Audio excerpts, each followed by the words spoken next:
January 27th, 2018. That was the last time that Andre Roberson has played in an NBA game. As of this video, it's been almost 2 years. It's been over 600 days since Roberson stepped onto the NBA court. And then there's Chandler Parsons. In the 2016 offseason, the Memphis Grizzlies signed him to a ridiculous 4-year, $94 million contract. As it turns out, it would be one of the worst contracts in NBA history, as Parsons struggled with a myriad of injuries and never got it back together. And now, he barely even looks like an NBA player, desperately holding on to his NBA career. Today, I'm gonna talk about both of these players and what in the world is going on with them. What's their current situations like? How's it going, folks? My name's Andy, and let's get started. First, we gotta start with Andre Roberson. What the hell even happened to him? Well, in January of 2018, he ruptured the patellar tendon in his left knee. It was kind of a non-contact injury, which makes it even worse because his body simply broke down. Nobody really hit his knee or anything during this play. For those who don't know, a ruptured patellar tendon is arguably the worst injury a basketball player could get. And yes, I do believe it's even worse than a torn Achilles or a torn ACL. It was the same injury that ruined the career of Antonio McDyess, a former All-Star who was never the same again afterwards, as you can tell from the numbers. Jeremy Lin also suffered the same injury back in 2017, which caused him to miss an entire season. Although it seemed like he was having a decent run with the Atlanta Hawks, he was much slower and his knee was shot. And now, he's not even in the NBA anymore. For Roberson, the situation is a bit different in that offense was never the main focus of his game, but his defense will be impacted just as severely. Roberson heavily relies on his lateral quickness to stay in front of his man, and his defensive prowess is well documented, as he made second-team All-Defense in 2017. So, coming back from an injury that's known for killing your lateral quickness and athleticism, yeah, that's not a good sign. Additionally, he's had multiple setbacks as well. After suffering that injury and getting surgery, it was reported that he would miss the rest of the 2017-18 season, which is reasonable. It's certainly a season-ending injury. But by October of 2018, he was actually almost ready to play again, and then he suffered a major setback. According to the report, it said, quote, "Roberson was on track to return to the floor in November, but he needed an additional procedure because a suture was causing irritation that he couldn't play through." In the same report, it then stated, "Roberson will be re-evaluated in 2 months, but will likely need more time before being available to return to the floor." He also underwent arthroscopic surgery on his knee over the summer to relieve inflammation that developed during his rehab. However, not even 2 months later, he suffered another setback. In late November, it was reported that, quote, "During a workout Thursday, Roberson came down from a jump and reported some discomfort in his knee. An MRI revealed a small avulsion fracture. He'll be re-evaluated in 6 weeks." Keep in mind, around this time, Roberson was participating in full-scale workouts as well. During his rehab, he was relearning how to run, how to cut, how to jump, pretty much everything. He was very rusty and was still getting used to the feeling of his left knee after the surgeries. However, that 6 weeks turned into 6 months, and despite multiple re-evaluations, he still does not feel the same. Now, the 2019-20 season has commenced, and there's still no sign of Roberson. In fact, even the Thunder organization has no idea when he'll be back and why he still has not recovered yet. So they still don't have a timetable for his return. Simply put, nobody knows. He's still rehabbing, he's still been working out, but his body does not feel ready.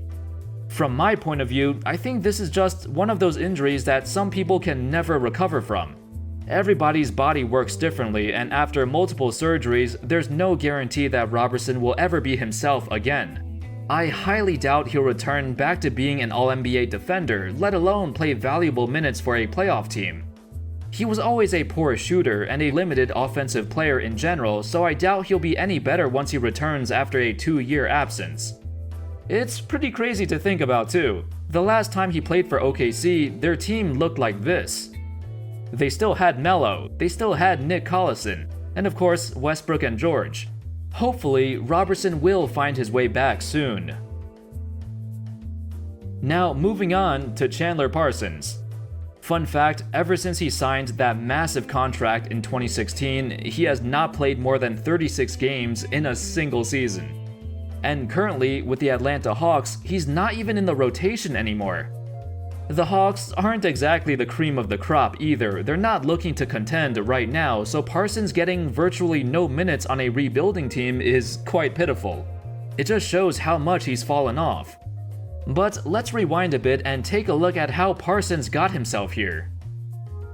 Back in the summer of 2014, Parsons just came off a very successful season with the Houston Rockets. Of course, he was looking for a huge payday. The Dallas Mavericks were interested, but in order to sign Parsons, Mark Cuban had to ask Dirk Nowitzki to take a pay cut. A pretty big one too. Dirk, being the nice guy he's always been, agrees to take the pay cut. So Parsons got signed to a 3-year, $46 million contract with a player option for the third year. Then, after 2 decent but unimpressive seasons in Dallas, Parsons decided to move on. Now, we move on to the summer of 2016, also known as the off-season where everyone got overpaid. With the salary cap projected to spike up in the upcoming years, Parsons wanted to cash in on this opportunity. The Memphis Grizzlies wanted him mainly because he's the kind of player they needed. An all-around small forward who can do a little bit of everything. Shoot, play make, the Grizzlies really needed some extra firepower on offense. So they signed him to a 4-year, $94 million contract. Parsons was a good player, but even at the time it happened, everybody knew it was a bad deal, as he already had a shaky injury history before that. And in Memphis, the injuries would get even worse, and everything else went downhill. In his 3 seasons in Memphis, he's seen his fair share of ups and downs and some boos from the crowd, and overall, he's made it known that he was not a big fan of the Grizzlies fan base. David Fizdale doesn't like early here is that New Orleans bringing the physical game to the Grizzlies. He said, we've got to bring the physical game to them. He did say he likes the ball movement on Pinnacle effective advice to the game. Brevin, you talked about physicality. Grizzlies have not been as physical, and Chandler Parsons misses 2 free throws. In response to all of the boos, Chandler said, quote, "I'll just go to every game with the mentality that it's a road game, if that's how it's going to be. They can boo me, they can sarcastically cheer me, they can do whatever they want. It's tasteless, man, it makes no sense. We're athletes, we're human beings. I don't know them personally, so it's just a little strange to me, but that's sports." I mean, it does make sense why the fans were booing. Parsons was making $25 million a year to barely play, and when he did play, he wasn't very good. However, for Parsons, it was unpleasant because he actually was struggling with injuries. Recurring soreness in his knees would never go away, and even though he tried to make a comeback, those issues persisted, and he had a hard time getting medically cleared to play. Back in January of 2019, Woj reported that Grizzlies GM Chris Wallace wanted Parsons to play several games with the Grizzlies G League affiliate, before deciding on returning Parsons to the active roster with the Grizzlies. Parsons has been willing to play games with the G League affiliate, but wanted a clearer plan and a timetable in place that would return him to the Grizzlies' active roster, league sources said. However, Parsons ended up not playing in the G League and instead continued to tell the organization that he's ready to play, to have an actual role in the NBA again. Over time, the relationship between Parsons and Chris Wallace deteriorated. There was even a moment during a scrimmage where Parsons hit several three-pointers in a row, with Wallace watching near the sidelines. Then, Parsons screamed to him, "Let me play." This tension reached an all-time high during the middle of the 2018-19 season, where Parsons would play just 25 games. Him and the coaches and executives had difficulty managing his minutes and a timetable for his return. At the end of the day, the Grizzlies were like, yeah, this is totally not worth it. They didn't feel like going through the trouble of appeasing to Parsons when he hasn't proven he's able to play like he used to. I mean, it's reasonable. Parsons is not good enough or young enough to be a piece of the franchise moving forward.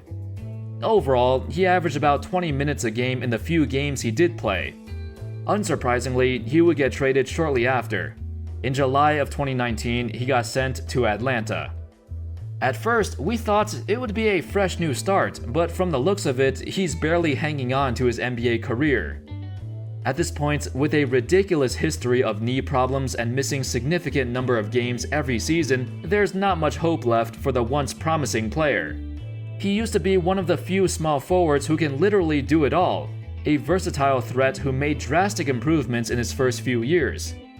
Unfortunately, it's been a rough ride for Parsons. But at least he got paid, so I'm pretty sure deep down, he's still pretty happy about it. Anyway, that's all folks, that sums up what's been going on with Andre Roberson and Chandler Parsons. Prior to all of this, they were two very important players who've fallen off in recent times due to injuries. Let me know your thoughts in the comments. Do you think Parsons will ever bounce back? And what about Roberson? Will he successfully recover and return back to being the dominant defender he once was? Thank you everybody so much for watching. I hope you enjoyed the video, and as always, I'll see you next time. Peace.